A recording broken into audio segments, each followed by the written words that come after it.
2014లో తెలంగాణ రాష్ట్రం ఏర్పడి మరి ఈ జూన్ 2 నాటికి సరిగ్గా 10 ఏళ్ళు కావస్తా ఉన్నది. ఈ జూన్ 2 నాడు 10 ఏళ్ళు నిండుతుంది.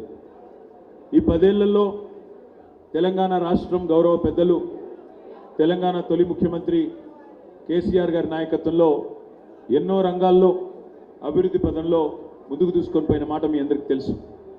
అయితే కేవలం సోషల్ మీడియాలో జరిగిన ఒక దుష్ప్రచారం, సోషల్ మీడియాలో మన మీద జరిగిన దాడి, సోషల్ మీడియాలో ఏదైతే ఒక 2-3 సంవత్సరాలుగా ఒక సిస్టమేటిక్గా ఏదైతే ఒక క్యాంపెయిన్ జరిగిందో మన ప్రభుత్వాన్ని మన పార్టీని బద్నాం చేయడానికి, అది విజయవంతం కావడం వల్ల మనము అనుకున్నంత గట్టిగా దాన్ని తిప్పికొట్టలేకపోవడం వల్లనే కేవలం 1.8% తేడాతో మనం అధికారాన్ని కోల్పోయిన మాట నేను మీకు గుర్తు చేస్తా ఉన్నాను.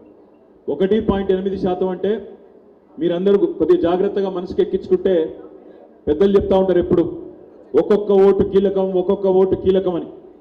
ఎట్లా కీలకం అంటే 1.8% అంటే కరెక్ట్గా ఎంత అంటే 1000కి 18 ఓట్లు, 1000కి 18 ఓట్లు మాత్రమే. అంటే మన హైదరాబాద్లోనేమో మనందరం గెలిచినాం.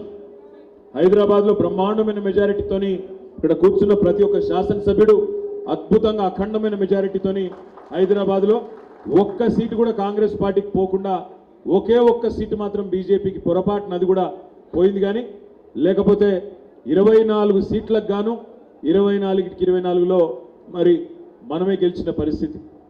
కానీ జిల్లాలలో మాత్రం మనం అనుకున్న ఫలితాన్ని సాధించలేకపోయినాం. కేవలం 1000కి 18 ఓట్ల వల్ల మాత్రమే తేడా వచ్చింది, 1000కి 18 ఓట్ల వల్ల మాత్రమే ఇబ్బంది వచ్చింది.